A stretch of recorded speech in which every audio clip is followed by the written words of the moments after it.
राम राम हरे हरे। हरे कृष्ण अमरीश प्रभु जी। हरे कृष्ण माता जी, दंडवत हरे प्रणाम। कृष्ण। हरे कृष्णा। हरे हेर माता कृष्ण। जी, हिरणमय केशवी माता जी, प्रणाम। सादर प्रणाम। हरे सादर कृष्ण। प्रणाम। हरे सर्वे कृष्ण ने कृष्ण सादर माता जी, प्रणाम। दंडवत प्रणाम। हरे हरे कृष्ण कृष्ण माताजी, माता कृष्ण जी, माताजी सादर दंडवत हरे प्रणाम। प्रणाम। कृष्ण। हरे कृष्ण हरे सर्वे ने। कृष्ण माता जी, दंडवत प्रणाम। हरे कृष्ण। स्वागत છે આપ સૌનું શ્રી શ્રી રાધા ગોવિંદ કુલ્લઈ મેંગ્રુલુ તરફથી સર્વેને હરે કૃષ્ણ મંગલાચરણ થી આપણે વધાઈશું। हरे कृष्ण माताजी दंडवत हरे प्रणाम। कृष्ण सर्वेने। ओम अज्ञानतिमिरान्धस्य ज्ञानाञ्जनशलाकया चक्षुरुन्मिलितं येन तस्मै श्रीगुरवे नमः। वन्देऽहं श्रीचैतन्यमनोभीष्टं स्थापितं येन भूतले स्वयं रूपः कदा मह्यं ददाति स्वपदान्तिकम्। वन्देऽहं श्रीगुरो श्रीयुत्पदकमलं श्रीगुरोन् वैष्णवांश श्रीरूपं साग्रजातं सगण रघुनाथान्वितं तं सजीवं साद्वैतं सावधूतं परिजनसहितं कृष्णचैतन्यदेवं श्रीराधा कृष्णपादान् सगण ललिता श्रीविशाखान्वितान् च। हे कृष्ण करुणा सिन्धु दीनबन्धु जगत्पते गोपेश गोपिकान्तं राधाकान्त नमोस्तुते। तप्त काञ्चन गौरांगी श्रीराधे वृन्दावनेश्वरी वृषभानुसुते देवी प्रणमामि हरिप्रिये। वाञ्छाकल्पतरुभ्यश्च कृपा सिन्धुभ्य एव च पतितानां पावनेभ्यो वैष्णवेभ्यो नमो नमः। नमो विष्णुपादाय कृष्णपृष्ठाय भूतले श्रीमते भक्तिवेदान्त स्वामिनिति नामिने। नमस्ते सरस्वती देवी गौरवाणी प्रचारिणे निर्विशेष शून्यवादी पाश्चात्य तीर्थधारिणे। जय श्री कृष्ण चैतन्य प्रभु नित्यानंद श्री अद्वैत गदाधर श्रीवासादि गौर भक्त वृंदा।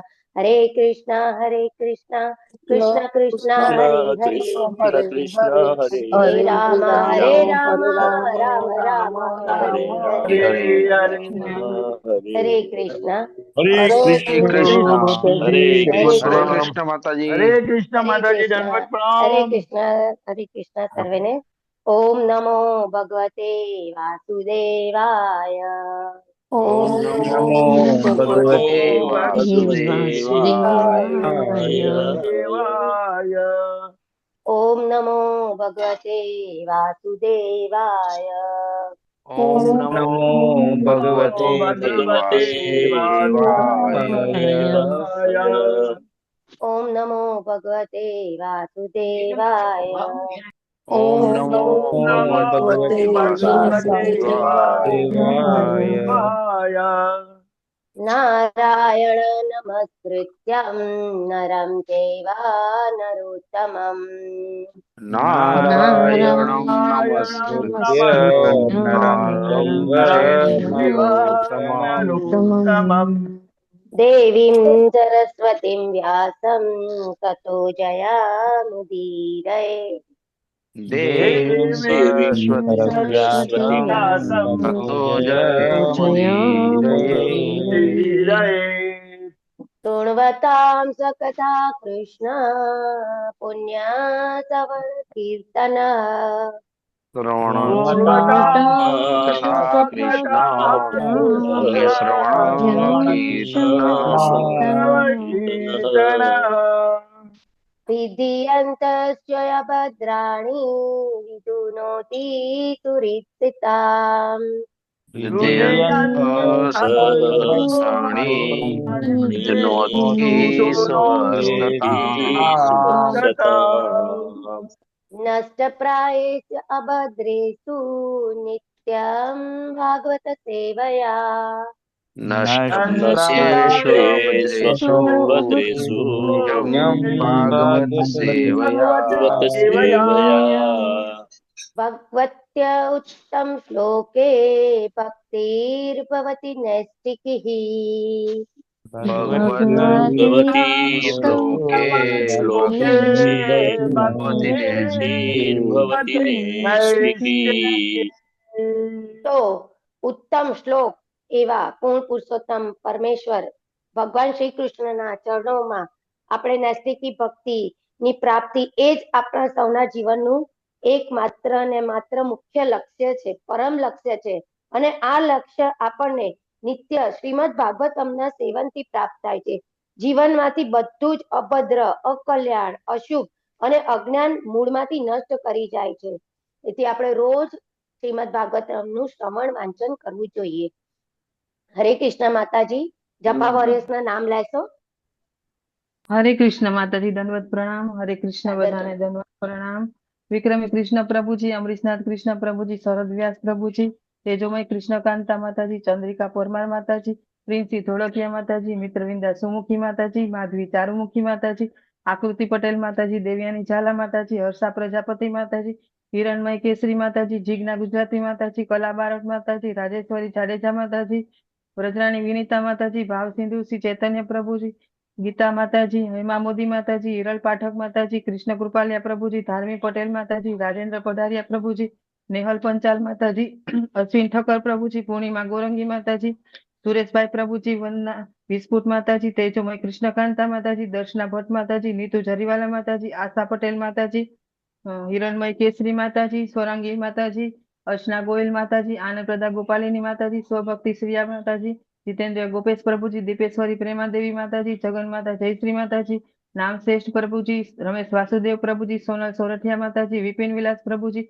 ખુશી માતાજી, કાજલ પટેલ માતાજી, કોમલાંગી પદ્મા માતાજી, હર્ષા ખેલાણી માતાજી, લોપા ગોંડલિયા માતાજી, નિત્યા સચી માતાજી, નીલાંબરી દયાન્વિતી માતાજી, કીર્તિમાન સચી પુત્ર પ્રભુજી, અમલા ભૂસા અમલ ભૂસા માતાજી, આકૃતિ ભટ્ટ માતાજી, અમરીશ પટેલ પ્રભુજી, પરેશ શાહ પ્રભુજી, વિમલા વ્રજરાણી માતાજી, હિરલ રામાનુજ માતાજી, વેલુભા વાઘેલા પ્રભુજી, મોહનસિંહ બારિયા પ્રભુજી, દયાન્વિતા હરિની માતાજી, જયશ્રી સુમંગલા માતાજી, અર્ચના દવે માતાજી, શશી ઉદેશી માતાજી, નિર્મલા બારોટ માતાજી, જીગીસા પટેલ માતાજી, લલિત કુમાર વેદ પ્રભુજી, ગીતા પ્રિય વ્રજરાણી માતાજી, નૈનેશ ખરકર પ્રભુજી, ભાવના વાઘેલા માતાજી, હિના મેવાડા માતાજી, હેમા રાજગોર માતાજી, નારાયણી સુનૈના માતાજી, અલ્પા ગોર માતાજી, હરાપ્રિયા વિમલા માતાજી, રિધિ આસર માતાજી, શિલ્પા ગાંધી માતાજી, નિલેશ ગાંધી પ્રભુજી, નૈનેશ કરકર પ્રભુજી, નિકિતા મોદી માતાજી, કૃષ્ણા દવે માતાજી અને સ્વાતિ કરકર માતાજી. કુલ 82 લોકો મંગલા આરતી જપા સેશનમાં જોડાયેલા હતા. જે લોકોના વિડીયો ઓન હતા તેના નામ લખ્યા છે. કોઈના રહી ગયા હોય તો માફ કરશો. હરે કૃષ્ણ. હરે કૃષ્ણ. સર્વેને હરી બોલ, હરી બોલ, હરી બોલ. ખૂબ ખૂબ અભિનંદન છે બધાને કે આટલી ઠંડીમાં પણ બધા ઉઠીને જપ કરવા આવે છે. અને આપણે નામાનિશા પ્રભુજીને પણ થેન્ક યુ કહેવું છે કે આપણા માટે આટલી સરસ વ્યવસ્થા કરી આપી. ચલો આપણે કરીશું શરૂ. બાહુપ્યો અવર્તત શત્રમ ક્ષત્રિયસ્તદ અનુવ્રતઃ યોજાતસ ત્રાયતે વર્ણાન પૌરુષઃ કંટક કક્ષતાત. હવે તમે બોલજો. બાહુપ્યો અવર્તત ક્ષત્રમ ક્ષત્રિયસ્તદનુવ્રતઃ. બાહુભ્યો વર્તક્ષતામ ક્ષત્રિયસ્તદ અનુવ્રતઃ યોજાતસ્ત્રાયતે વર્ણાન પૌરુષઃ કંટકક્ષતાત. યોજાતસ્ત્રાયતે વર્ણાન પૌરુષઃ કંટકક્ષતાત. બાહુપ્યો વર્તત ક્ષત્રમ ક્ષત્રિયસ્તદ અનુવ્રતઃ. બાહુભ્યો વર્તક્ષતામ ક્ષત્રિયસ્તદ અનુવ્રતઃ યોજાતસ્ત્રાયતે વર્ણાન પૌરુષઃ કંટકક્ષતાત. યોજાતસ્ત્રાયતે વર્ણાન પૌરુષઃ કંટકક્ષતાત. બાહુભ્યો વર્તત ક્ષત્રમ ક્ષત્રિયસ્તદ અનુવ્રતઃ. બાહુભ્યો વર્તક્ષત્રમ ક્ષત્રિયસ્તદ અનુવ્રતઃ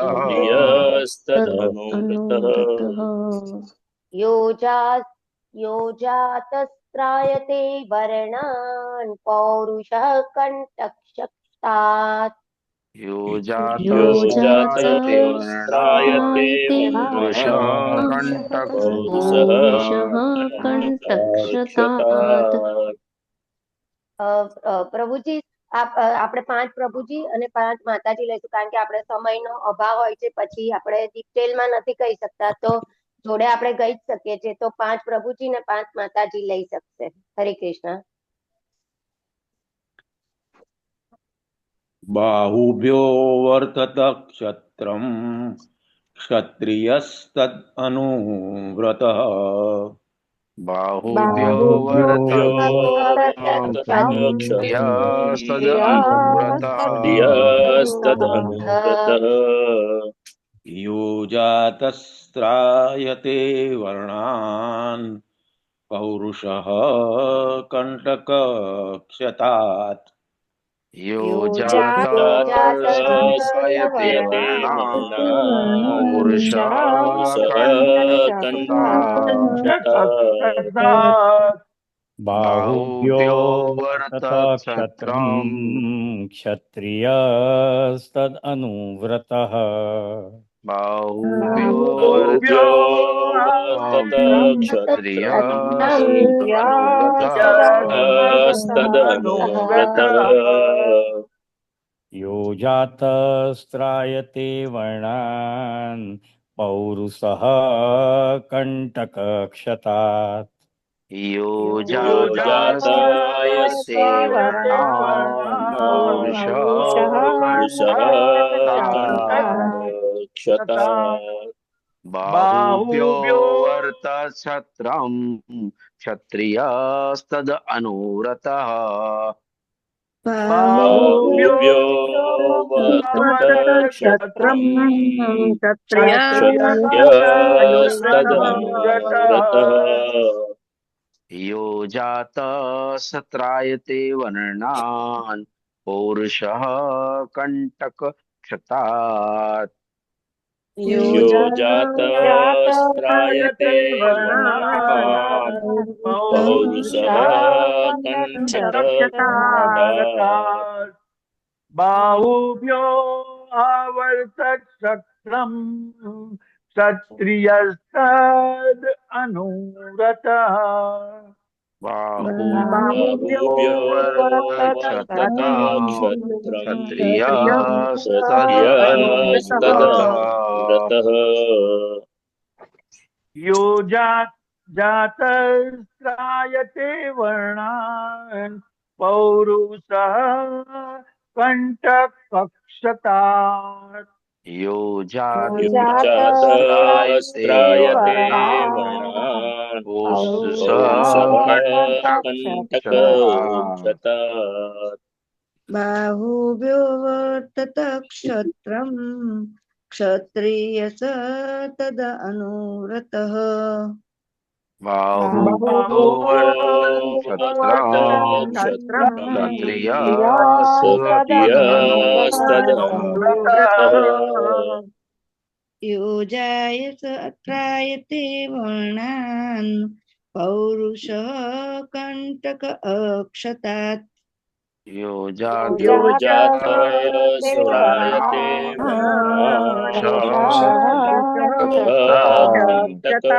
कण्टकशतात्।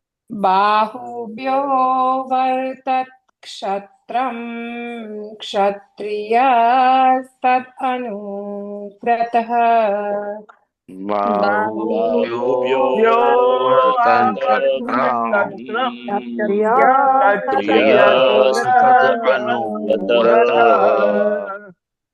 यो जातस्त्रायते वर्णान् पौरुषः कण्टकशतात्। यो जातस्त्रायते वर्णान् पौरुषः कण्टकशतात्। बाहुभ्यो वर्तत क्षत्रम् क्षत्रियस्तद् अनुव्रतः बाहुभ्यो वर्तत क्षत्रम्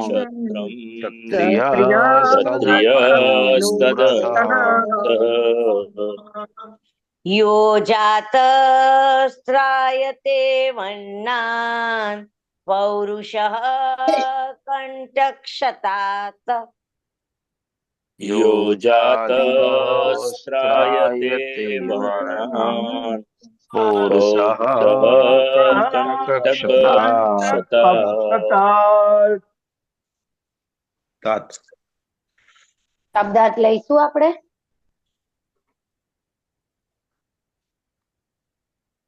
બાહુભ્યઃ ભુજાઓમાંથી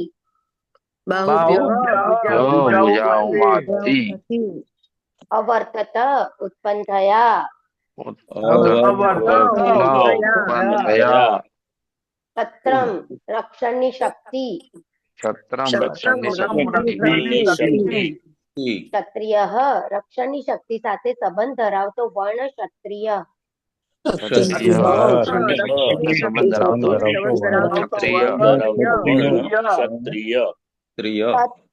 તે અનુવ્રત અનુસરનાર યહ જે વ્યક્તિ જાતઃ આવો બને છે ત્રાયતે મુક્ત કરે છે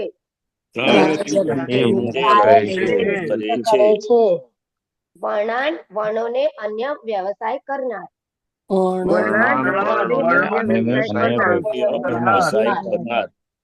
પૌરુષ ભગવાનના પ્રતિનિધિ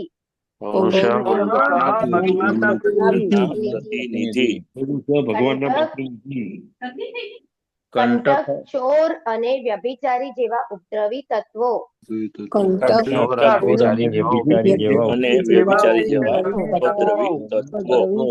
શકતાદ પજવણીમાંથી અનુવાદ ત્યાર પછી વિરાટકાય વિરાટ રૂપની પૂજાઓમાંથી રક્ષણની શક્તિ ઉત્પન્ન થઈ અને આ શક્તિના સંદર્ભમાં ચોરો તથા દુર્જનોના ઉપદ્રવથી સમાજનું રક્ષણ કરવાના શાસ્ત્ર ધર્મના સિદ્ધાંતોને અનુસરતા ક્ષત્રિયો અસ્તિત્વમાં આવ્યા. શીલા પ્રભુપાદ કી જય. બાવટ કોણ લેશે? હરે કૃષ્ણ. હમણાં કોણે નથી વાંચ્યું એ લઈ શકે છે. હરે કૃષ્ણ. માતાજી મેં નથી લીધો. ઠીક છે, લઈ લો પ્રભુજી. હરે કૃષ્ણ. ભાવાર્થ માતાજી બે પેરા છે એટલે બે અલગ અલગ. હા એક હા બે અલગ અલગ લઈ લો. હરે કૃષ્ણ. હા હું લઈ લઉં છું. ભાવાર્થ ભાવાર્થ બાય શ્રી શીલા પ્રભુપાદ. શ્રી શીલા પ્રભુપાદની જય. જેમ વૈદિક સભ્યતાના દિવ્ય જ્ઞાન પ્રત્યેની અભિરુચિના વિશિષ્ટ ગુણને લીધે બ્રાહ્મણ વર્ણ ઓળખાય છે અને તે જ રીતે ચોરો અને દુર્જનો જેવા ઉપદ્રવી આપણે હું તો નામ કરવા જતો મારે કરવું જ નથી.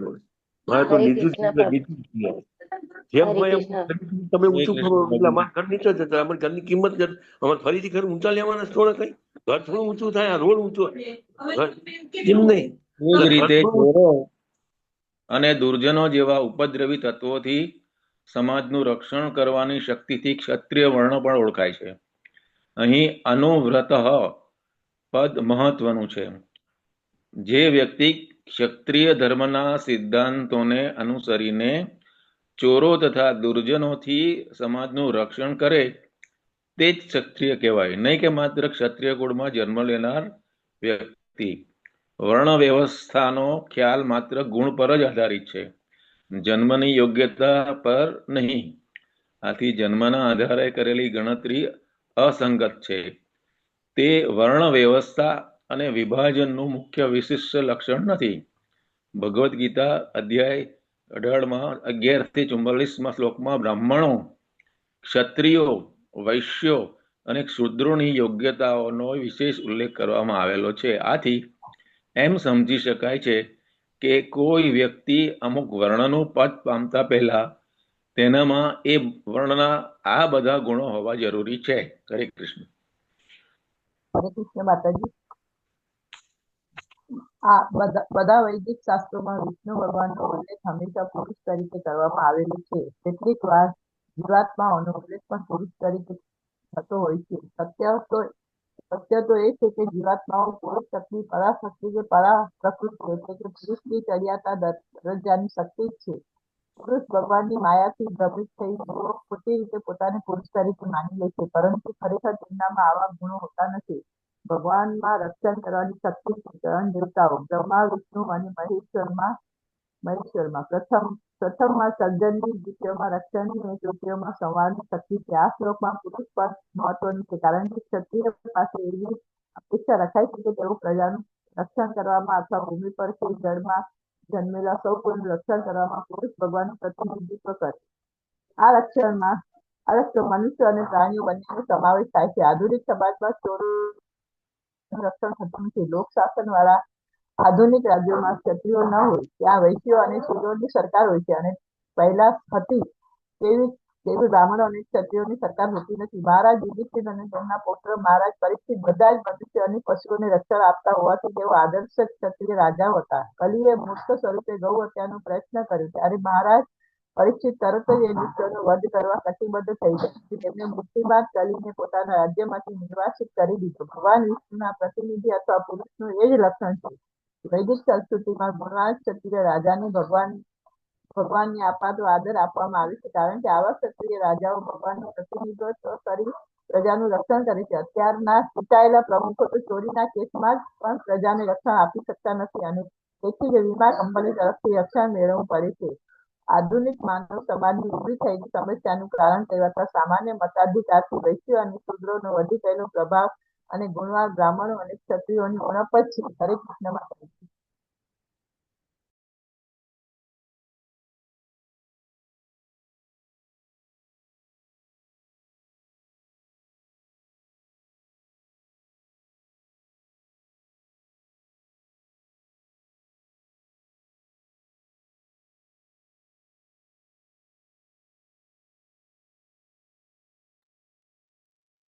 નમો ઓમ અજ્ઞાનતિમિરાન્ધસ્ય જ્ઞાનાંજનશલાકયા ચક્ષુરુન્મિલિतं येन તસ્मै શ્રી ગુરવે નમઃ.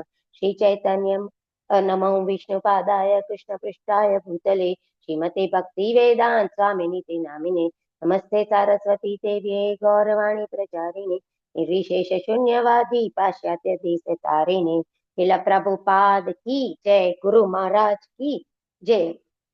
જો એમ તો એક અદ્ભુત વાત તો એ છે કે જે શ્લોક આપણે ભાગવતમના છે ને એકદમ આપણાને સિમ્પલ લાગે છે, પણ એ દરેક શ્લોકમાં એટલું બધું સામર્થ્ય છે ને કે વ્યક્તિના હૃદયમાં ભગવાનને સ્થાપિત કરી દે છે, અને બહુ જ મોટા પુણ્યની આ પ્રાપ્તિ પણ થાય છે આપણાને. તો કાલે આપણે આગલા શ્લોકમાં આપણે સાંભળ્યું હતું કે બ્રાહ્મણો ભગવાનના મુખમાંથી પ્રગટ થયા હતા, એટલે સ્વાભાવિક રીતે એ બીજા વર્ણોના ગુરુ છે. બ્રાહ્મણ છે ને આપણાને પ્રોટેક્શન કરે છે, શાંતિ કરે છે, જ્ઞાન દ્વારા આપણું પ્રોટેક્શન કરે છે. જેમ કે માની લો કે કોઈ વ્યક્તિ ખાઈમાં પડવાનો છે કે કૂવામાં પડવાનો છે, અને કોઈ કહે કે આગળ કૂવો છે, કોઈ એટલું પણ કહી દે ને કે આગળ કૂવો છે, તો એને આપણી રક્ષા કરી કહેવાય. કરી કે ના કરી કહેવાય? હરે કૃષ્ણ. ઓકે, આપણી રક્ષા કરી કહેવાય. તો ભલે એને પકડ્યો નથી કે દોડાથી એને બાંધ્યો પણ નથી, પણ એને કહ્યું ને કે આગળ કૂવો છે, તો પણ એને એની બહુ જ મોટી રક્ષા કરી, બહુ જ મોટી રક્ષા કરી. તો એવી રીતે લોકો ધર્મ અધર્મ વિશે જાણતા નથી, તો બ્રાહ્મણનું કર્તવ્ય છે, અને ધર્મ અધર્મ જ્ઞાન આપે છે ને એના પછી પણ જો કોઈ પાલન નથી કરતું ને તો એ વ્યક્તિની ઈચ્છા છે, પણ એને કહેવામાં આવ્યું હોય તો જે કોઈ પણ વિવેકવાન વ્યક્તિ હશે ને એ ધર્મનું પાલન કરે ને કરે જ છે, અને આના દ્વારા એની બહુ મોટી રક્ષા થઈ જાય છે. જો એક વાત તો આપણે સમજી જ લેવી જોઈએ કે આપણે કરવા માટે તો સ્વતંત્ર છે, બરાબર, પણ કર્મ કર્યા પછી એનું જે ફળ મળે છે ને આપણાને, એ ફળ માટે આપણે સ્વતંત્ર નથી. કર્મ કરવા માટે તો સ્વતંત્ર છે, પણ જે આપણે ફળ મળશે ને એના માટે આપણે સ્વતંત્ર નથી. જેમ કે મારી ઈચ્છા થાય કે હું મરચું ખાઉં અને ના પણ ખાઉં, પણ ખાધા પછી એવું ના કહી શકું હું કે એની તીખાશ કે એની જે ખરાબ અસર છે ને એ મારા શરીર પર આવશે જ નહીં. બરાબર છે ને? એટલે સ્પષ્ટ થયું ને કે મરચું ખાવ કે ન ખાવ એ મારી ઈચ્છા છે, પણ ખાધા પછી એસિડિટી થાય કે બીજી કોઈ બીમારી થાય એની પર કંટ્રોલ નથી મારો કે તમારો કોઈનો. તો જગતમાં પણ વ્યક્તિ વિચારે કે પાપ કરીશું કે પુણ્ય કરીશું. એકચ્યુઅલી પાપ અને પુણ્યની ધારણા પણ નથી રહેતી વ્યક્તિને કે એ શું કરી રહ્યા છે, પાપ શું છે ને પુણ્ય શું છે એમને ખબર જ નથી હતી. અને પછી પાપો પર પાપ કર્યા જ કરે છે અને કર્યા જ કરે છે અને જન્મ એના એના ફળ ભોગવ્યા કરે છે. અને કોઈ કોઈ વાર તો એ કર્મના ફળ એટલા બધા સ્ટ્રોંગ હોય છે ને કે કેટલા જન્મો સુધી એ ભોગવે છે.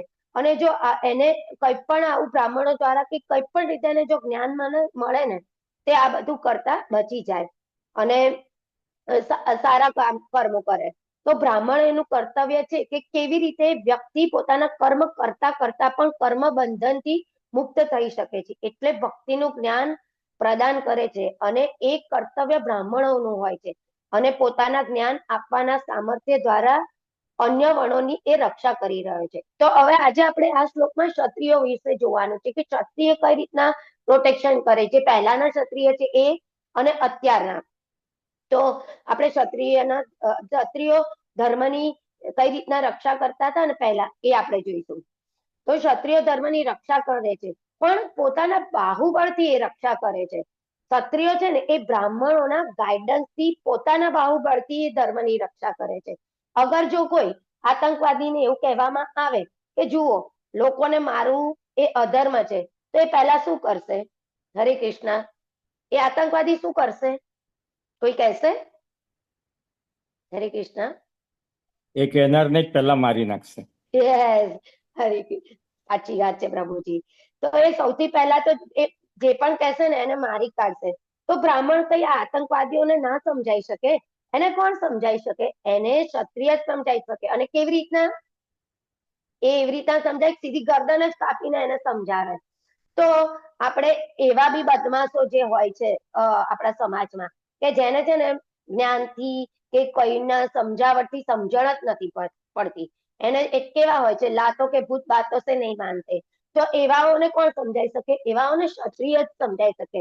તો હવે આપણે આગળના સ્કંદમાં જોઈશું કે એક વેણ મહારાજ છે, તે એટલા બધા ક્રૂર છે ને એ પણ એ જે ક્રૂર હતા ને એ બરાબર હતા કે એના લીધે એમના રાજ્યમાં કોઈ ચોરો ડાકુઓ નથી આવતા.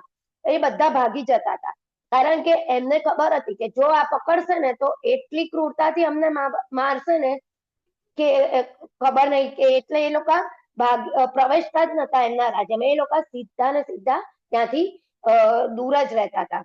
તો જેવી રીતે પ્રભુપાલ એક્ઝામ્પલ આપે છે કે જ્યારે કાશ્મીરનો એક રાજા હતો અને એમનો નિયમ હતો કે જે કોઈ પણ ચોરી કરશે ને તો એના સીધા હાથના કાંડા જ કાપી નાખશે. તો એ વખતે કોઈની હિંમત નથી કે ચોરી કરે કે કંઈ પણ કરે. અને એ વખતે તો જો સોનું પણ કોઈનું પડ્યું હોય ને, કોઈની કિંમતી વસ્તુ પણ પડી હોય ને તો કોઈ પણ હિંમત પણ નથી કે કોઈની આવી કિંમતી વસ્તુ કે સોનું કે કંઈ પણ ને ટચ કરી શકે.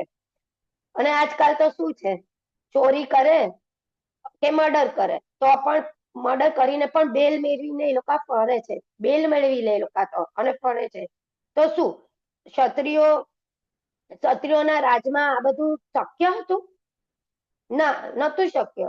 એટલે જોઈએ છે ને અત્યારે તો કેટલી બધી અંધાધૂંધી અને અવ્યવસ્થા ચાલી રહી છે. કેમ કે કઈક સાચો ક્ષત્રિય રાજ નથી કરતો. અત્યારે કોઈ સાચા ક્ષત્રિયો જ નથી. તો પછી જેમ કે આ શ્લોકમાં આવે છે કંટક શબ્દ આવે છે, કંટક. તો કંટક એટલે શું? કંટક એટલે સમાજમાં કાંટા જેવા. તો સમાજમાં કાંટા જેવું અત્યારે તો કોને બનાવી દેવામાં આવે છે?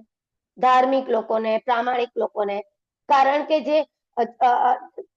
અત્યારે તો ચોર ડાકુઓ જેટલા બધા વધી ગયા છે ને કે બિચારા ઈમાનદાર લોકોને જ કાંટા જેવા ગણે છે. એટલે અત્યારે તો આ જ બધું ચાલી રહ્યું છે. જો પછી આમાં આપણે સતનો અર્થ, ક્ષત્રિય કોણ છે, ક્ષત્રિયના કર્મો શું છે? તો સતનો અર્થ છે ઈજા, હાનિ. તો ઈજા અને ચોર ડાકોથી, ઈજા, હાનિથી અને ઉપદ્રવથી જે બીજા વર્ણની રક્ષા કરે છે ને તે લોકો ક્ષત્રિય કહેવાય છે. એટલે કે પહેલા આવા ક્ષત્રિય હતા. મતલબ કે બ્રાહ્મણની, વૈશ્યોની અને શૂદ્રોની પણ રક્ષા કરતા હતા. કેટલું સારું હતું હે ને એ વખતે તો. અને અત્યારના જમાનામાં જોવા મળે કે ગરીબોને તો ન્યાય જ નથી મળતા. જે ધની લોકો છે ને એ લોકોને જ ન્યાય મળે છે. એ લોકો તો પોતાની ફેવરમાં જ્યુડિશરીને પણ કરી લે છે, ઇવન વકીલોને પણ કરી લે છે, અને કોઈને પણ પોલીસ હોય કે કોઈ પણને કરી લે છે. તો એમને દંડ નથી પ્રાપ્ત થતો, ગરીબોને દંડ મળે છે. આ જોવા મળે છે અત્યારે તો. પણ અહીંયા તો સ્પષ્ટ વર્ણન કહ્યું છે કે બધાની રક્ષા કરે છે અને બધાથી રક્ષા કરે છે ક્ષત્રિય. એટલે ક્ષત્રિયોની ફરજ છે કે બધાની રક્ષા અને બીજા બધાથી પણ. તો એટલું બધું એમનું સામર્થ્ય પણ એ ટાઈમે એવું જ હતું, જ્યારે અત્યારે તો કોઈ સામર્થ્ય જ નથી. અત્યારે જે પોલીસ છે ને અને બીજા પણ જે લોકો છે ને એ બધા એ ક્ષત્રિયોના સેમ્પલ જેવા છે, એટલે કે એ ક્ષત્રિય જેવા કામ કરે એમ. પણ જે લોકોનું રક્ષણ કરવા માટે આવે છે એ એવા ક્ષત્રિય અત્યારે હોવા જોઈએ એમ. અને અત્યારે તો શું ચાલી રહ્યું છે કે સમાજમાં એની તો વ્યાખ્યા જ કરવાની જરૂરત જ નથી કે કદાચ આપણું સંરક્ષણ સિવાય બધું જ ચાલી રહ્યું છે. એટલે સંરક્ષણ તો થતું જ નથી, એ સિવાયનું બધું જ ચાલી રહ્યું છે એમ. અને એવું પણ ના કહી શકાય કે કઈ જ નથી ચાલતું, એટલે કે સંરક્ષણ પણ નથી થતું. જો સંરક્ષણ ના થતું હોત તો કોઈ ચોર ડાકુઓ છે કે બીજા એવા આપણે આતંકવાદી તો છે પણ ગુંડા છે, એવા જે અસામાજિક તત્વો છે ને એ આપણા ઘરમાં ઘૂસી જાય કે આપણાને હેરાન કરે. એટલે આપણે એવું પણ ના કહી શકીએ અત્યારે કે પોલીસ કામ નથી કરતી, અને એવું પણ ના કહી શકીએ કે એકદમ પરફેક્ટ કામ પણ કરે છે. એટલે બધું બે બાજુ ચાલી રહ્યું છે અને બંને સરખું પણ નથી ચાલતું એવું પણ કહી શકાય. એટલે એકદમ કલયુગ પણ નથી આવી ગયો, એટલે એવું પણ ના કહી શકાય કે બધા જ પોલીસ વાળા ખરાબ છે. તો આપણે જોઈએ છીએ કે ગડબડ પણ બહુ થઈ રહી છે. પણ એ જમાનામાં, એટલે કે પાંડુ મહારાજના જમાનામાં પણ આપણે જોયું હતું ને કે પાંડુ મહારાજ એકલા ધનુષ બાણ લઈને આખી પૃથ્વી પર ફરીને આખી દુનિયાને જીતી લીધી, એકલા એમણે. અને અત્યારના જમાનામાં સંભવ છે કે એકલી વ્યક્તિ, એક મનુષ્ય આખા વિશ્વને જીતી લે? ઇવન એક દેશ પણ આખા વિશ્વને ના જીતી શકે. તો કેટલું સામર્થ્ય હતું એ વખતે એ રાજામાં. અત્યારે તો એક વ્યક્તિ પણ એક દેશને ચલાવી નથી શકતા.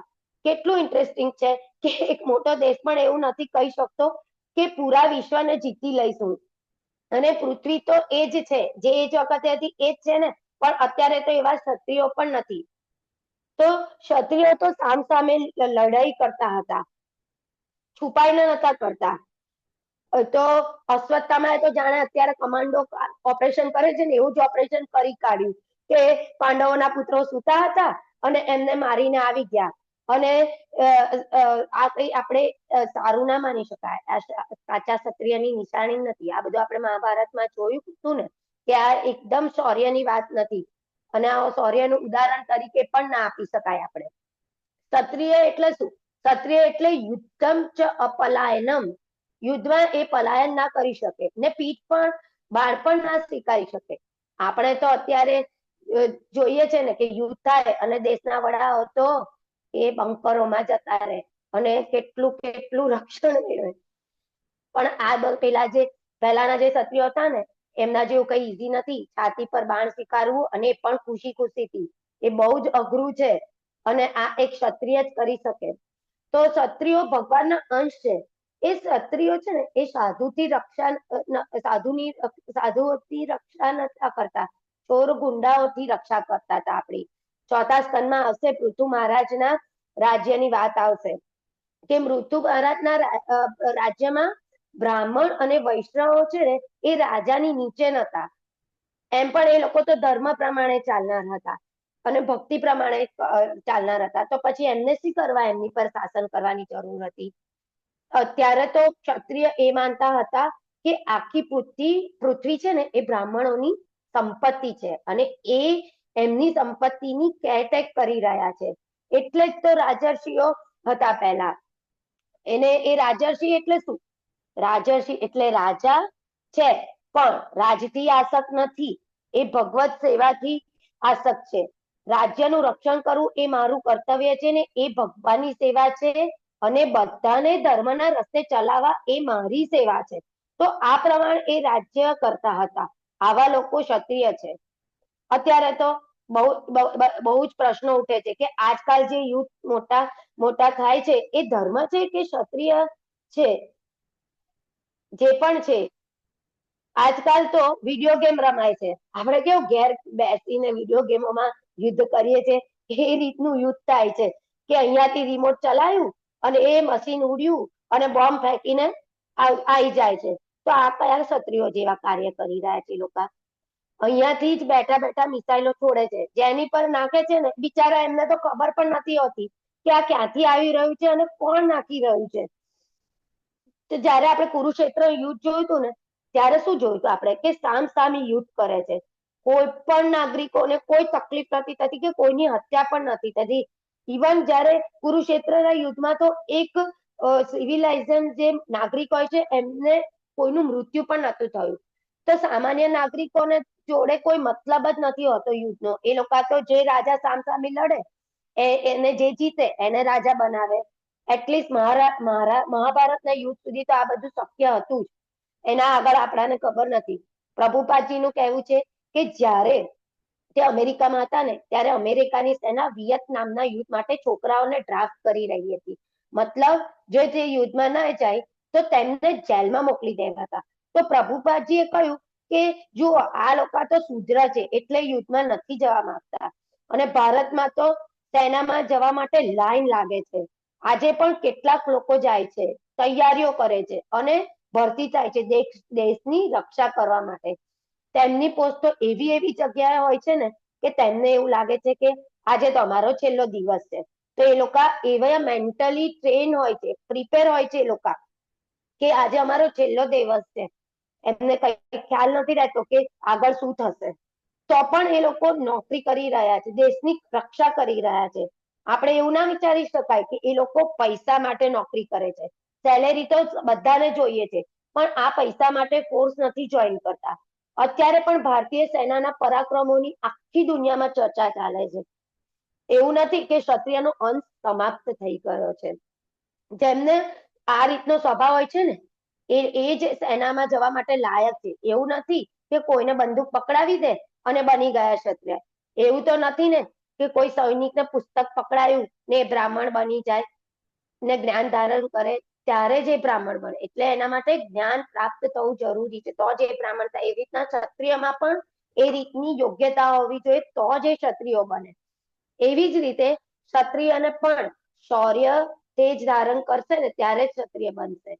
તો કોઈ કહેશે કે ભગવદ્ ગીતાના કયા શ્લોકમાં અધ્યાય 18 ક્ષત્રિયની યોગ્યતા આપણે જોઈ હતી? હરે કૃષ્ણ. કોઈ કહેશે કઈ કઈ યોગ્યતા હોય છે ક્ષત્રિયમાં?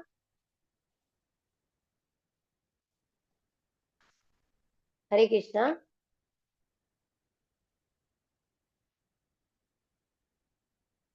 હરે કૃષ્ણ.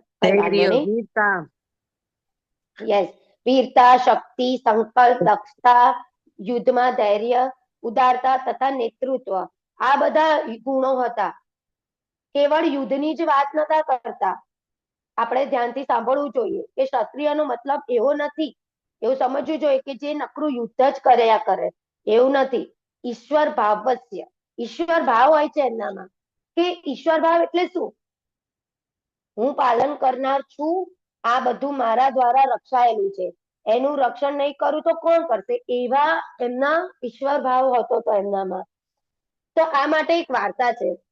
એક મહાન ક્ષત્રિય હતા, તેમનું નામ છે શિબી મહારાજ હતું. તો શિબી મહારાજ પાસે એક કબૂતર આવ્યું અને એ કબૂતરે કહ્યું કે હે મહારાજ, હું તમારા સંરક્ષણમાં રહેવા માંગુ છું તો તમે મારી રક્ષા કરજો. તો શિબી મહારાજ કહેશે ઠીક છે, હું તારી રક્ષા કરીશ, પણ તને શું તકલીફ છે? તો એણે કહ્યું કે એક બાજ છે ને એ મારી પાછળ પડ્યો છે, એ મને ખાઈ જવા માંગે છે, તો તેનાથી મારી રક્ષા કરો ને. તો કે સારું. તો બીજી બાજુ બાજ આવ્યું અને એ બાજે એને ખાવા માટે જાય છે ત્યારે તરત શિબી મહારાજે કહ્યું કે ના, તું એને નહીં ખાઈ શકું, એ મારા સંરક્ષણમાં છે. ને તો બાજે કહ્યું કે હું પણ તમારી પ્રજા છું, જો હું એને નહીં ખાઉં તો હું ભૂખ્યો રહી જઈશ ને હું પણ મરી જઈશ, તો મારી પણ રક્ષા કરો તમે. તો શિબી મહારાજે કહ્યું કે સારું, તું આના બદલામાં હું એના વજનના જેટલું માંસ હું તને આપીશ મારા શરીરમાંથી કાપીને. તો પછી ત્રાજુ મૂકવામાં આવ્યું અને ત્રાજુમાં એક બાજુ કબૂતરને મૂકવામાં આવ્યું અને બીજી બાજુ શિબી મહારાજે એમના પગમાંથી એક માંસનો ટુકડો કાપીને મૂક્યો. તો એક ટુકડો મૂક્યો ને તો પણ શિબી મહારાજ કબૂતર જેટલું ના થઈ શક્યું. કબૂતર તો એટલું ભારે ને ભારે જ હોય. પરિવાર એમણે બીજો ટુકડો મૂક્યો એમના શરીરને કાપીને. પરિવાર તો એવી રીતના જે ક્ષત્રિય હોય ને એના આવા દર્દ ના થાય તો જ ક્ષત્રિયો જ આ બધું સહન કરી શકે. પણ પછી એવી રીતના એમણે મૂક્યું ને તો પણ કઈ ફરક ના પડ્યા. તો એટલા બધા એમણે એમના શરીરના ટુકડા કરીને એમણે નાખવા માંડ્યો તો પણ એ તો ભારે ને ભારે જ રહ્યું. અને છેલ્લે તો એમણે એવું જ કહી દીધું પોતે જ જઈને બેસી ગયા, લે ભાઈ તું મને જ મારીને ખાઈ જા અને આ કબૂતરને છોડી દે. જો કેટલો ઈશ્વર ભાવ હતો એ ટાઈમના ક્ષત્રિયોમાં. તો આ શ્રીમદ ભાગવતમમાં જ કથા આવે છે. તો કેટલો અદ્ભુત ભાવ છે સંરક્ષણનો, માત્ર યુદ્ધનો જ ભાવ નથી એમનામાં.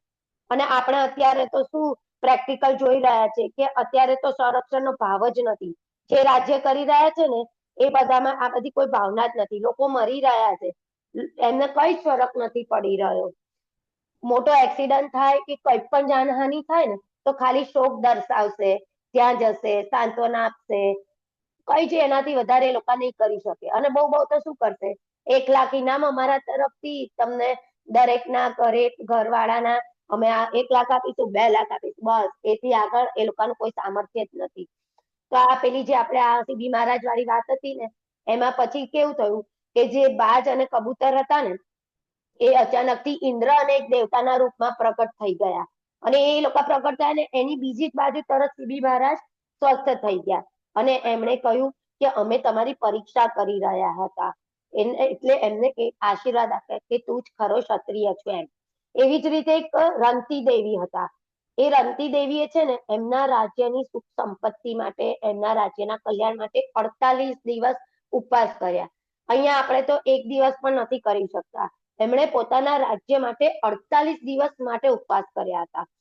તો એ પ્રમાણે આપણે જોઈએ છે કે રાજા હોય છે ને એ ઈશ્વર ભાવ વાળા હોય છે, કે બધાનું કલ્યાણ ઈચ્છતા હોય છે. પછી એક દાનમ ઈશ્વર ભાવ હોય છે એમનામાં, એટલે કે દાન આપવાની વૃત્તિ હતી એમનામાં. ઈશ્વર ભાવ અને યુદ્ધેમ ચ અપલાયનમ, યુદ્ધમાંથી પાછા ન જવાની અને દાન આપવાની, એમ આ બધી ક્વોલિટી હતી. ક્ષત્રનો અર્થ છે ને એ લોકોનું પરિપાલન કરવાની ભાવનાનો છે. મારા અંતર્ગત લોકો છે એમનું હું સંરક્ષણ કરીશ, આ ભાવના હતી. પાલન કરવાની વૃત્તિ વાળી ભાવના હતી. અને આ જે પાલન કરવાની વૃત્તિ વાળા જે હતા ને એ વિરાટ સ્વરૂપના હાથો એટલે કે એમની ભુજાઓમાંથી ઉત્પન્ન થયા હતા. જુઓ આપણે જોઈએ છે કે એક ઉપદ્રવ તો ચોરોથી થાય છે, બરાબર ને, અને બીજો ઉપદ્રવ છે ને એ અધર્મ કરે ને એમનાથી થાય છે. તો ચોરો તો સીધું આપણાને હેરાન કરે છે, એ તો આપણાને ખબર જ છે. જે લોકો પોતાના વર્ણ અને આશ્રમનું પાલન નથી કરતા ને તો એનાથી આખા સમાજને હાનિ પહોંચે છે. તો આવા ઉપદ્રવોનું દમન પણ ક્ષત્રિયો કરે છે. જો કોઈ ધર્મનું પાલન ન કરે ને તો એનું દાયિત્વ પણ રાજા લે છે. પણ જુઓ આજકાલ તો કેવી સ્થિતિ થઈ છે, આપણે તો ભારતમાં છે ને ગો હત્યા થઈ રહી છે. એ તો સોકોલ રાજાઓ છે ને આજકાલના એ કઈ જ નથી કરી શકતા આના માટે. એવું પણ કહી શકાય કે કઈ કરવામાં પણ અસમર્થ છે. આપણને ખબર જ છે ને પરીક્ષિત મહારાજના વખતે પણ જ્યારે એક કાળો પુરુષ શુદ્ર કલી એ છે ને બળદ અને ગાયને મારવા માટે મારતો હતો અને મારવા માટે તૈયાર હતો, ત્યારે તરત જ પરીક્ષિત મહારાજે એને મારી કાઢવા સીધી પોતાની તલવાર ખેંચી અને એને ભગાડી મૂક્યો. તો એ વખતે આવા ક્ષત્રિયો હતા. તો આપણે અને અત્યારે તો કેવી વ્યવસ્થા થઈ ગઈ છે ખબર છે કે ગાયને કપાય છે અને ગાયના માંસનો બિઝનેસ થાય છે. અને આપણું ભારત તો એમાં સૌથી આગળ છે, નંબર 1 પર છે નિકાસ કરવામાં, એક્સપોર્ટર છે. તો આવી સ્થિતિમાં ખાલી બ્રાહ્મણોના જ્ઞાન આપવાથી કામ નહીં થાય તો કોણ સાંભળશે આ બધું બ્રાહ્મણોનું? તો આપણે જોઈએ છે કે મોટા ઓપરેશનો કરાવે છે. તો શું આ બધું જે ગૌ હત્યા થઈ રહી છે એ બધું આ સરકાર માટે અઘરું કાર્ય છે? એ તારે તો બધું જ થઈ શકે છે. આ ગૌ હત્યા પણ બંધ કરાવી શકે છે. તો જ્યારે આપણને બધાને છે ને બંધ કરી દેવાયા હતા ઘરમાં, કર્યા હતા ને આપણાને, બોલો ક્યારે કર્યા હતા આપણા બધાને ઘરમાં બંધ? હરે કૃષ્ણ. હરે કૃષ્ણ માતાજી. કોરોના કોરોના વખતે. Yes yes. તો એવી રીતના જેમ આપણા એ સમય પર આપણા ભલાને પીએમ ની એક જ આજ્ઞા પર આપણા લગભગ બધાને ઘરમાં બંધ કર્યા હતા. તો શું ગૌ હત્યા એ લોકો બંધ ના કરાવી શકે? કરી જ શકે છે ને. તો એવી ભાવના થતી જ નથી એમને કે ગાયોની રક્ષા અને પરિપાલન પણ મારા દ્વારા કે આપણા દ્વારા થવું જોઈએ. આજ તો તકલીફ છે ને અત્યારે. અમે જયારે એક યાત્રામાં ગયા હતા ને, તો ત્યાં એક ગ્રુપમાં એક સિંહ હતા. એટલે સિંહ એટલે ડેશ સિંહ એટલે કે ક્ષત્રિય. તો જયારે અમે આશ્રમમાં રોકાયા હતા ને, તો ત્યાં એક વાંદરું આવી ગયું. તો એ વાંદરાને જોઈને તરત અંદર આવી ગયા. તો અમે બધા એમને કહેવા માંડ્યા, અલા ભાઈ તું ક્ષત્રિય છું કે શું છું? તું વાંદરાને જોઈને અંદર આવી ગયો? તો આવા ક્ષત્રિય છે અત્યારે તો. એટલે જ જન્મ પરથી નહીં, કર્મ અને ગુણો પરથી વર્ણ નક્કી થાય છે. કોઈ જ વ્યક્તિના જન્મથી ન એ ક્ષત્રિય બની કે બ્રાહ્મણ કે વૈષ્ણવ હોય. જો કે અસુર તો અત્યારે ડિફોલ્ટ બધા જ છે. એટલે જન્મ કર્મ પરથી બધું નક્કી નથી થતું. ગુણો પરથી થાય છે અને કર્મો પરથી થાય છે. જેમ કે કોઈ કહે કે મારા પિતાજી બ્રિગેડર છે, તો શું એ બ્રિગેડર બની જવાનો છે કે સૈનિક બની જશે? ના, સંભાવના છે કે એ ભવિષ્યમાં બ્રિગેડર બને કે સેનામાં ભરતી થાય. બટ એવું નથી કે સેનામાં ભરતી થશે જ. કદાચ એ ડોક્ટર પણ બની જાય. ઇટ્સ ઓકે, એવું પણ જરૂરી નથી કે એ ક્ષત્રિય જ હોય.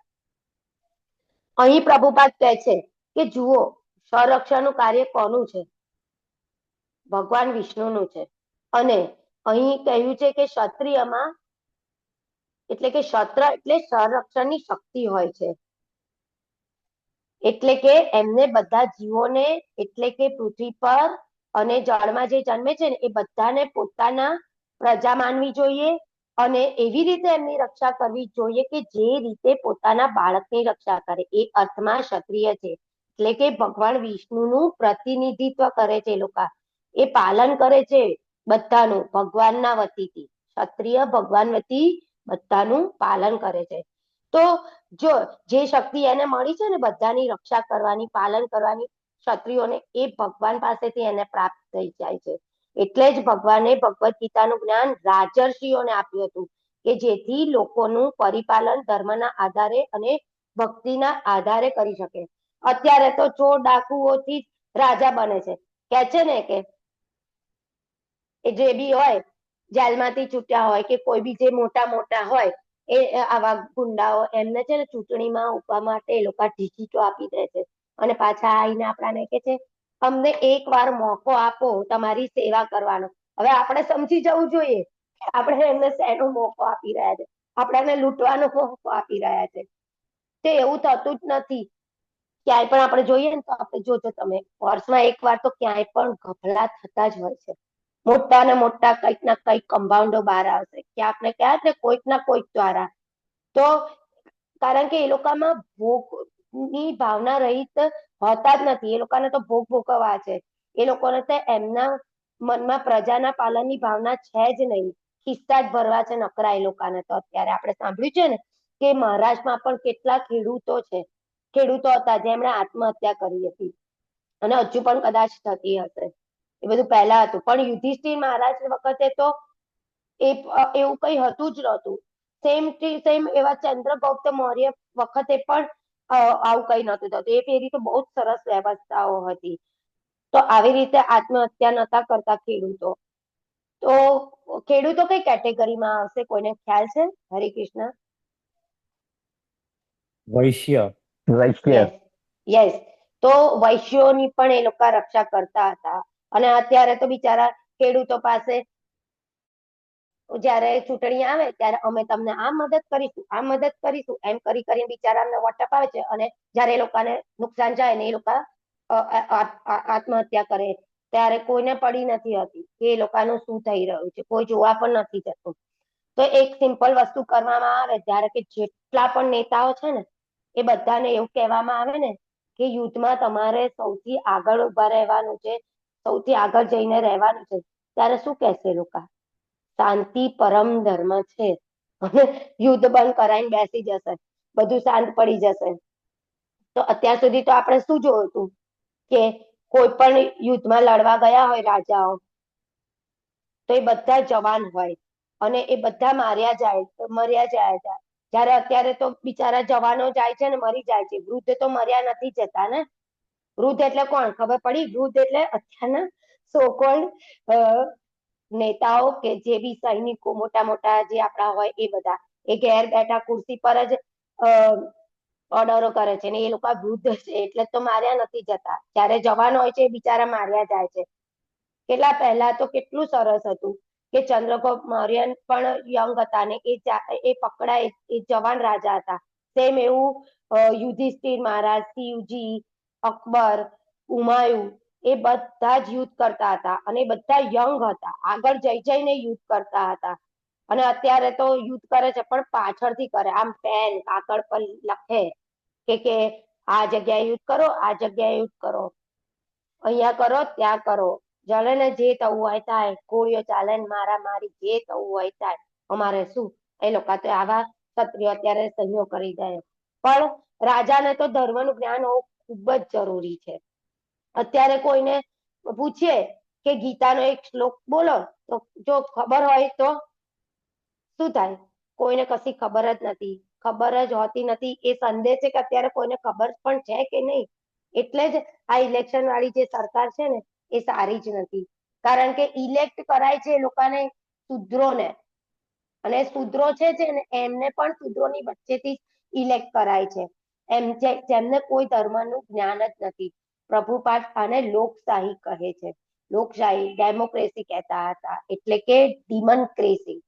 જ્યારે પરીક્ષિત મહારાજને કલીએ કહ્યું કે હું પણ તમારી પ્રજા છું, તો પરીક્ષિત મહારાજે કહ્યું એમ કે પરીક્ષિત મહારાજે કહ્યું કે તું એટલે એમ જ્યારે પરીક્ષિતે કહ્યું કે હું પણ તમારી પ્રજા છું, મને પણ ક્યાંક રહેવાની જગ્યા આપો. ત્યારે પરીક્ષિત મહારાજે એને કહ્યું કે તું 4 જગ્યાએ રહી શકે છે. કઈ 4 જગ્યા છે? કોઈ કહેશે? હરે કૃષ્ણ. હરે કૃષ્ણ. કલીને ક્યાં 4 જગ્યાએ રહેવાનું કીધું હતું પરીક્ષિત મહારાજે? માંસાહાર થતો હોય ત્યાં. તો જ્યાં આગળ કોઈ ક્રાઉડ ના હોય, જ્યાં લોકો ના હોય. માંસાહાર થતો હોય ના ત્યાં. પ્રભુજી, ના પ્રભુજી. ચોરી, વ્યભિચાર, માંસાહાર સોનું. તો પછી થતું હોય ત્યાં. ઓકે.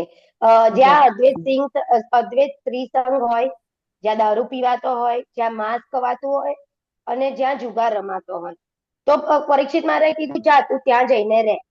તો કલીને તો એકદમ તકલીફ થઈ ગઈ કે આ તો તમારા રાજ્ય, આખા રાજ્યમાં ક્યાંય નથી, ઇવન આખી પૃથ્વી પર પણ ક્યાંય નથી, તો પછી હું ક્યાં રહીશ? તો પરીક્ષિત મહારાજે કહ્યું કે જ્યાં સોનું ભેગું થતું હોય ને અને જ્યાં ધન એકઠું થતું હોય ને ત્યાં તું જઈને રહે, કારણ કે ત્યાં બધું જ થવાની આવશ્યકતા છે. તો કેટલું સામર્થ્ય હતું એ વખતે કે આખી પૃથ્વી પર એક જગ્યા એવી નથી કે જ્યાં આ 4 ક્રિયાઓ થતી હતી.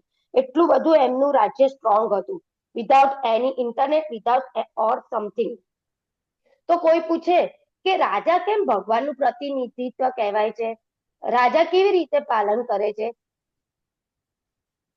કે જેવી રીતે રાજા એ ભગવાન પાલન કરતા હોય ને એ રીતના એમની પ્રજાનું પાલન કરે છે. કેટલું અઘરું છે રાજા થવું ને, કે એમને ભગવાન જેવા કાર્યો કરવા પડે. અને અત્યારે તો જે ઇલેક્શનમાં ઉભા રહે છે ને એ રાજા બનવા માંગે છે ને એ લોકોમાં તો આવી કોઈ જ યોગ્યતાઓ જ નથી. શું આપણાને એમ પણ ખબર પડી જાય ને કે આ રાજાઓમાં આ યોગ્યતા છે કે નહીં, તો પણ આપણે છે ને આપણે સતર્ક થઈ જઈએ. તો આપણને એવું થાય કે આપણે જો ક્ષત્રિય છે ને તો આપણે કેમ આ બધું સમજવું જોઈએ? પ્રશ્ન આવી શકે છે ને આપણાને. તો એક વાત આપણાને સમજમાં લાવી જોઈએ કે ખરેખર રાજા કોણ કહેવાય છે, અસલી ક્ષત્રિય કોણ કહેવાય છે. તો આ જગતના જે કથાકથિત રાજા પરથી તો આપણાને આ બધું સાંભળીને વિશ્વાસ ઉઠી જ જાય. આપણને એ તો ખબર પડી જ જશે કે આ શું આપણું કલ્યાણ કરશે. જે વ્યક્તિ પોતાનું કલ્યાણ શેમાં છે? એને એ જ ખબર નથી, એ આપણા બધાનું કેવી રીતે કલ્યાણ કરી શકે? અને કલયુગમાં તો આ અધોગતિ સંભવ જ છે, કોઈ એને રોકી નહીં શકે. આપણને એવું થાય કે આ સરકાર આવશે ને હું ભક્તિ કરીશ, પેલી સરકાર આવશે ને હું ભક્તિ કરીશ, પણ આ બધા કઈ આપણાને ભક્તિ કરાવવા વાળી કોઈ સરકાર આવવાની નથી. કોઈ સરકારે આજ સુધી આપણાને કીધું કે આવો તમને અમે 16 માળા કરાવીએ કે અમને તમને 16 માળા કરવાનો મોકો આપીશું? ના, કોઈ એવા એજન્ડા જ નથી લોકોના, એવી કોઈ એ લોકોની કોઈ વાત જ નથી હોતી. તો એક વાત છે સ્ટાન્ડર્ડ, જે પ્રભુપાદ કહે છે કે આ કળિયુગમાં કોઈ ક્ષત્રિય આવવાનો નથી. પોતાની રક્ષા આપણે પોતે જ કરવાની છે. ધર્મની રક્ષા પણ આપણે વ્યક્તિગત રૂપે કરવાની છે, અને ભગવાનનું નામ લેતા લેતા પાછા ભગવાન પાસે આપણે જતા રહેવાનું છે. આ કળિયુગમાં છે ને સ્થિતિ સારી રહેવાની નથી, અત્યારે નથી ને આગળ પણ નહીં રહે. એટલે આપણે આપણી રક્ષા જાતે જ કરવાનું છે. અને અત્યારે જે આ ઇન્સ્યોરન્સ કંપનીઓ ખુલી છે, તો પ્રભુપાદ કહે છે કે આજે બધી ઇન્સ્યોરન્સ કંપનીઓ ખુલી છે કે જે લોકોના ઘરનું નુકસાન થાય કે કોઈ પણ જાનહાનિનું નુકસાન કે પછી બાઈકો કે લોકોના મોટર કાર બધું જે ચોરાઈ જાય છે ને, તો આ ઇન્સ્યોરન્સ કંપની વાળા જે આપે છે ને, એ લોકો શું કરી રહ્યા છે? એ લોકો અત્યારની જે સરકાર છે ને એનું અસામર્થ્યને પ્રકટ કરી રહ્યા છે કે આ સરકાર એક તો નથી જે આપણું જાનહાનિ થઈ છે એનું કોઈ બચાવી શકે, કે આપણા કઈ જે વ્હીકલ ચોરાઈ ગયા છે, આપણા કોઈ પણ સંપત્તિને નુકસાન થઈ રહી છે, એ પણ એ લોકો બચાવી નથી શકવાનું. તો એમ થયું કે ખોલો ને આ બધી ઇન્સ્યોરન્સ કંપની, જે 70% 80% આપણાને પૈસા પાછા મળે. તો આ બધું રક્ષણ બી ઇન્સ્યોરન્સ કંપની વાળા જ કરી રહ્યા છે. કોઈ અત્યારે કોઈ ક્ષત્રિય એવો છે જ નહીં કે જે આપણું રક્ષણ કરી શકે. અને આપણા જેવા એક બુદ્ધિમાન વ્યક્તિઓના આપણે જે વોટ હોય છે ને, એ પણ આ રીતના આપણે આપણી વોટો પણ આ રીતના ક્ષત્રિયોને આપી રહ્યા છે. તો આપણે જોવું જોઈએ કે પહેલા કેવા સરસ ક્ષત્રિયો હતા, રક્ષા કરતા હતા, અને અત્યારે આપણે જોઈ રહ્યા છે કે બધું બે સાઈડનું છે, કરે પણ છે ને નથી પણ કરતા. પણ જે પહેલા ક્ષત્રિયોની સામર્થ્ય હતી ને, એ અત્યારે નથી. તો આમ તો આપણે ક્ષત્રિયો વિશે ખૂબ આપણે ચર્ચા કરી હોય ને તો કેટલા લેક્ચરો થાય, પણ અત્યારે આપણા ટાઈમના અભાવના કારણે આપણે અત્યાર સુધી આટલું કહીશું. તો અહીં હું મારી વાણીને વિરામ આપું છું. મારાથી કઈ ભૂલ થઈ હોય તો મને માફ કરજો. વાંચા કલ્પતરુભ્યશ્ચ કૃપા સિંધુભ્ય એવ ચ પતિતાનાં પાવનેભ્યો વૈષ્ણવેભ્યો નમો નમઃ. હરે કૃષ્ણ માતાજી, દંડવત પ્રણામ. હરે કૃષ્ણ. હરે કૃષ્ણ. હરે કૃષ્ણ માતાજી, દંડવત પ્રણામ. હરે કૃષ્ણ માતાજી, દંડવત પ્રણામ.